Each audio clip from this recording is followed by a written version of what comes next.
In the quiet depth of an evening mist settling over an Edo street, the jitte revealed itself not as a crude piece of iron, but as a restrained promise of order. A short metal rod with a single side prong that caught the glimmer of lantern light like a whisper of authority. Its cold surface, forged without the ambition to kill, contrasted sharply with the noble curvature of the katana, which for centuries had defined the status, pride, and destiny of warriors. While the sword carried with it the weight of ancestral honor, the jitte emerged as a silent rebuttal to violence, an object that neither challenged the sword's sanctity nor bowed before it, but instead claimed a separate path, the path of taming. In a world where the sharp edge ruled, this humble implement introduced a different rhythm to conflict, one built not on bloodshed, but on control, where a single well-timed movement could freeze a deadly strike in midair. He observed how samurai, hardened by war, felt an unusual hesitation when facing a man armed only with a jitte, because it undermined the very foundation of their certainty, that only the sharpest steel commanded power. The jitte's dark, unadorned shine carried a message understood instinctively even by seasoned warriors, that the measure of skill was not merely in delivering a fatal blow, but in withholding one, a paradox that reframed strength as restraint. As he walked along the narrow street where the silence of lanterns trembled lightly against the wooden walls, he sensed that this weapon embodied a tension unique to Japan, a land where the sword was sacred, yet it was an iron rod, simple and unpretentious, that dared to interrupt its arc. And as the wind stirred, carrying the faint echo of distant steel, he realized that the story of the jitte began not with force, but with a question. How could a weapon designed not to kill rise to equal the blade revered by all? The answer waited just beyond the edge of legend, drawing him deeper into the shadowed origins of an art that existed to stop violence at the moment it awakened. He followed the thread of the weapon's past, the way one follows a faint trail through a forest of shifting shadows, each step revealing another layer of stories that blurred the boundary between truth and memory. Some elders spoke of distant Ryukyu shores, where peasants, stripped of the right to carry blades, learned to transform the simplest tools into instruments of survival. In their hands, the sai, a trident-shaped implement used for farming tasks, became a quiet rebellion against oppression, its shape echoing resilience rather than aggression. Over time, travelers whispered that the jitte might have descended from this lineage, a single-pronged relative shaped not by warlords, but by the necessity of common people to defend themselves in a world controlled by swords they were forbidden to touch. Yet another thread of history insisted on a different birth, one situated firmly within Japan itself, emerging not from fields or islands, but from the disciplined corridors of Edo authority, where peace had begun to settle over the land under the shogunate's rule. Here, the sword was increasingly reserved for warriors of rank, while the responsibility to maintain order fell to the hands of officers who required a tool capable of neutralizing threats without shattering the fragile stability that governed everyday life. The jitte, forged thick and unyielding, became the embodiment of that responsibility, a weapon whose purpose was not to mirror the katana, but to restrain it, to catch its gleaming edge within the small side prong and strip a man of violence without spilling his blood. He imagined a craftsman in a quiet workshop of Edo, hammering iron under dim lamplight, each strike echoing the philosophy of the new age. Subdue, do not destroy. Control, do not provoke. It was a principle in harmony with the era's yearning for order after centuries of upheaval. And as he traced these origins, uncertain yet intertwined, he understood why the jitte held such a peculiar power over the imagination. It existed between legend and governance, born partly of myth, partly of policy, carrying within its metal frame the idea that a weapon could represent restraint rather than dominance. Yet, hidden within that idea lay a deeper question that awaited him still. How did this modest rod evolve into a sophisticated art capable of stopping a blade in full flight? He watched the old dojo as if time itself held its breath inside its wooden frame, where the tatami carried the muted echoes of countless steps and the faintest scent of oil, steel, and incense merged into an atmosphere of solemn discipline. Here, the art of jittejutsu had been born not as an imitation of swordsmanship, but as its counterpoint, a philosophy rendered through movement, where each gesture balanced on the thin edge between danger and harmony. The training did not begin with strength, but with the cultivation of timing, the elusive heartbeat of combat. The practitioner learned to step not away from the attack, but into its narrow, blind moment, where the opponent's certainty faltered for a fraction of a breath. He saw how the masters demonstrated tai sabaki, shifting their bodies with a grace that seemed almost unearthly, allowing a sword's lethal arc to pass so close it stirred the sleeve, only to have the jitte rise at precisely the moment when steel committed fully to its path. The iron rod, lifted with quiet confidence, met the blade not with brute force, but with an understanding of angles and tension, guiding its momentum toward the waiting hook that curved from the jitte's side like a subtle question mark in metal.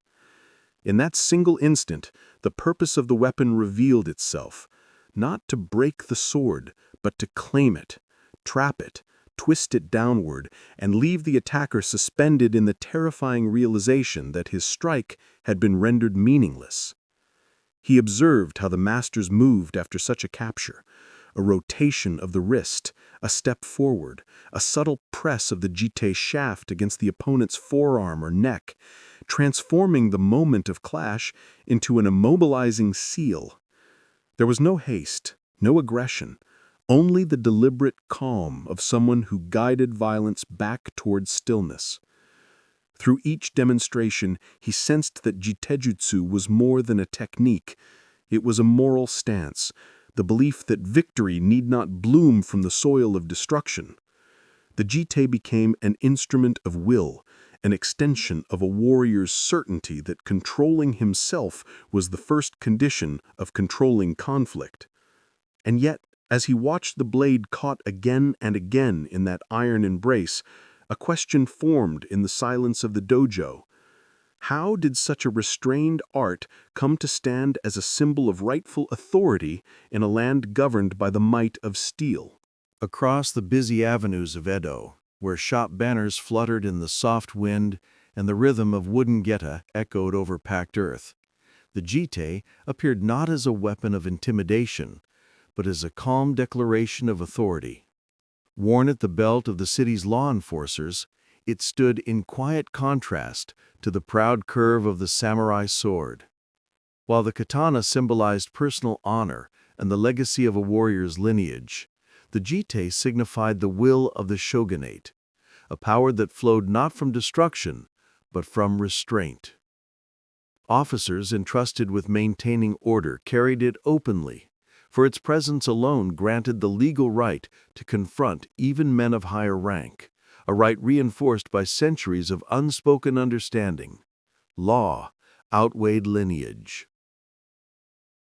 In the dim glow of evening lanterns, an argument erupted outside a tea house, spilling tension into the narrow street. A samurai, angered by insult or wine, gripped the hilt of his katana, its sheath shifting with the slightest pull as the blade awakened to the possibility of violence. Across from him stood a lone officer, unarmored and still, his uniform gently stirring with the night breeze. The jitte at his side caught the lantern light with a muted gleam, its dark iron surface revealing no ornament, only purpose. With a single measured step, the officer placed himself between the samurai and the trembling crowd, raising the jitte in a manner that did not challenge the sword, but refused to yield to it. The scene tightened with quiet intensity. The samurai's blade rose a hand's width, poised to complete its arc, yet the officer neither flinched nor stepped back.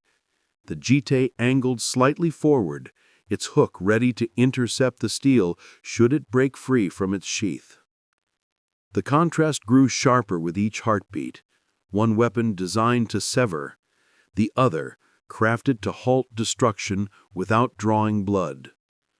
Murmurs faded, lantern flames wavered, and the air thickened with anticipation as the samurai confronted not another warrior, but the weight of law embodied in iron. Eventually the blade sank back into its scabbard, not from fear, but from the realization that violence here would not triumph over duty. The officer lowered the jitte, restoring the fragile calm of the street.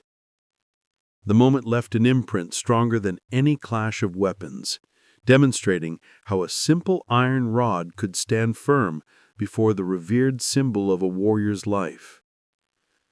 Yet, beyond this display of authority lay a deeper question lingering beneath the quiet night. What other forgotten tools of common people shaped the unseen landscape of Japan's martial traditions, guiding the path between conflict and restraint? In the villages that stretched beyond the watchful gaze of the great castles, the rhythm of daily life unfolded beside fields, shrines, and narrow dirt paths. And yet within this seemingly peaceful world existed an undercurrent of ingenuity shaped by necessity. Weapons forbidden to commoners gave rise to tools transformed by circumstance, tools that bore no resemblance to the polished elegance of the katana, but carried within them lessons that crept quietly into Japan's broader martial traditions. In the soft morning haze drifting over rice paddies, farmers swung heavy sickles to cut stalks of grain, unaware that the same curved blade, when attached to a length of chain, would one day evolve into the kusarigama, a weapon capable of halting an attack through entanglement rather than force. Along the wooden porches of small homes, pitchforks leaned against the wall, their sturdy tines intended for turning soil. Yet in the hands of those denied the right to a sword, they offered reach and leverage that turned simplicity into unexpected defense. Smoke curled gently from the long metal pipes, favored by travelers and townsmen, their stems glinting faintly in afternoon sunlight. Though made for leisure, the pipes were solid enough to deflect a sudden strike or stun an aggressor, demonstrating that even the objects of daily routines could hold hidden potential. In mountain temples, monks carried ritual staffs whose smooth surfaces bore signs of years of prayer, and these unassuming rods, straight, unbladed, plain, mirrored the same philosophy embodied by the jitte, the belief that strength could emerge from restraint, and that protecting life did not require shedding blood. These artifacts of common existence formed a shadow lineage of martial knowledge, quietly influencing techniques practiced far from the battlefield. The evolution of such tools revealed the vast divide between those entitled to carry swords and those who had to rely on wit, adaptability, and a deep understanding of motion. Where the samurai's power rested in pedigree, the strength of villagers lay in their ability to adapt, to transform the familiar into the unexpectedly formidable. Strategies grew from observation rather than doctrine, from survival rather than prestige. The jitte, though granted official status and worn by men of the law, shared this ancestry of pragmatism. It belonged philosophically to the same world as the monk's staff, the sickle, the chain, and the pipe. A world where combat favored minimal harm and where victory was measured not in destruction, but in preventing chaos. Such weapons, born of necessity rather than glory, shaped an alternate view of conflict, an understanding that defense could rely on subtlety rather than dominance. As these methods spread quietly through towns and provinces, one question began to rise above their legacy. How could a simple iron rod, forged in the spirit of restraint, come to symbolize not merely technique, but a deeper harmony between power and peace? In the lingering twilight that settled over the tiled rooftops of Edo, the jitte remained as steadfast in its meaning as the soft glow of lanterns reflecting on rain-darkened streets, a reminder that strength in Japan had never belonged solely to the sharpness of a blade. Generations of practitioners gathered in quiet dojos where the scent of old wood mingled with incense, passing down the art of jittejutsu through movements as fluid as water and as deliberate as the turning of a season.